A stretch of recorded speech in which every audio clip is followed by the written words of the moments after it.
नमस्कार दोस्तों, आज आपके लिए ले आया हूं ब्रिटिश कवि विलियम अर्नेस्ट हेनली और उनकी कालजयी कविता इनविक्टस की कहानी। विलियम अर्नेस्ट हेनली एक गुमनाम कवि, लेकिन उनकी एक कविता इनविक्टस कालजयी बन गई और जो पिछले 150 सालों से हमारे और आपके लिए प्रेरणा का काम कर रही है और आगे भी करती रहेगी। लेकिन विलियम अर्नेस्ट हेनली की ये कहानी बहुत मार्मिक है और उनके संघर्ष भरे जीवन की एक दास्तां है। 12 साल की उम्र में विलियम अर्नेस्ट हेनली को बोन टीबी हो गई और कुछ सालों बाद बढ़ते बढ़ते यह उनके पांव तक पहुंच गई। डॉक्टर्स ने कहा कि उनकी जान बचाने के लिए उनकी बाईं टांग को घुटने के नीचे से काटना होगा।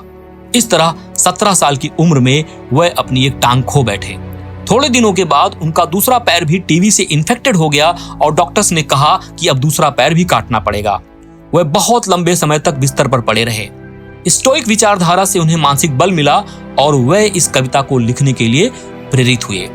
तो उन्हीं दिनों जब एक अस्पताल में उनकी जिंदगी पर नश्तर चलाए जा रहे थे, उसी अस्पताल के बिस्तर पर वर्ष 1875 में उन्होंने अपनी जिंदगी की सबसे बेहतरीन कविता लिखी।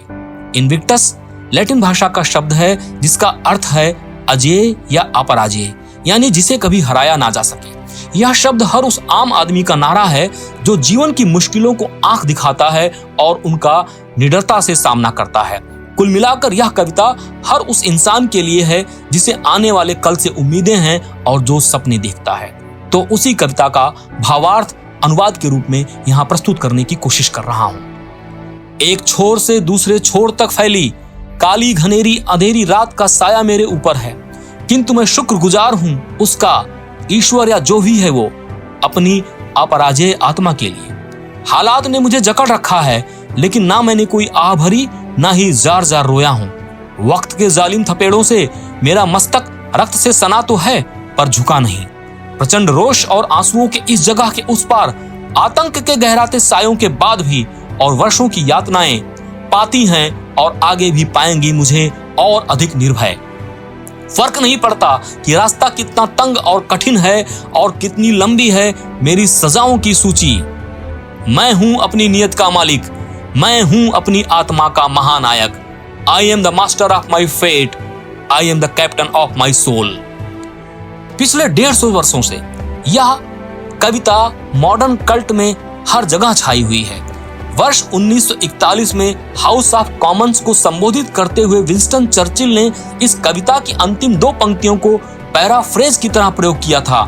We are still masters of our fate, we still are captains of our souls. यही नहीं, वर्ष 1942 की क्लासिक फिल्म कासाब्लांका में कैप्टन रीनो रिक ब्लेन को बार बार अंतिम पंक्ति सुनाता है, I am the master of my fate, I am the captain of my soul. और नेल्सन मंडेला का तो इस कविता से बहुत ही गहरा संबंध है। रॉबिन आइलैंड की जेल में 27 साल के अपने कारावास के दौरान नेल्सन मंडेला एक पर्ची पर इस कविता को लिख कर रखे रहते थे और उनके मुताबिक इस कविता ने उन्हें इतने लंबे कारावास के दौरान जिंदा रहने का साहस दिया। वह इस कविता को जेल में अपने साथियों को सुनाया करते थे। नेल्सन मंडेला के जीवन पर हॉलीवुड के मशहूर अभिनेता और निर्देशक क्लिंट ईस्टवुड ने वर्ष 2009 में इनविक्टस नाम की एक फिल्म भी बनाई, जिसने रंगभेद के दौर में पूरी दुनिया को एक मैसेज दिया। इस फिल्म में वह राष्ट्रपति बनने के बाद अपने देश की रग्बी टीम को जीतने के लिए प्रेरित करते हैं। इतना ही नहीं, इस कविता का अंतिम स्टैंजा वर्ष 2013 में बराक ओबामा द्वारा साउथ अफ्रीका में नेल्सन मंडेला मेमोरियल सर्विस को संबोधित करते हुए पढ़ा गया था। इनविक्टस के बारे में म्यांमार की जनता की नायिका आंग सान सू की लिखती हैं, इस कविता ने मेरे पिता को और उनके समकालीनों को आजादी के संघर्ष में प्रेरणा दी है और दुनिया भर में अलग अलग वक्त पर इसने तमाम लोगों के लिए प्रेरणा स्रोत का काम किया है। तो दोस्तों, आज मैं अपने सभी संघर्षशील दोस्तों के लिए, ऐसे सभी लोगों के लिए जीवन में कभी निराश हो जाते हैं या निराशा उन्हें घेर लेती है, उनसे इस कविता के माध्यम से संदेश देना चाहता हूं कि जब कभी आपको जीवन में निराशा घेर ले तो आप खुद से इस कविता की पंक्तियों को दोहराइएगा कि I am the master of my fate, I am the captain of my soul.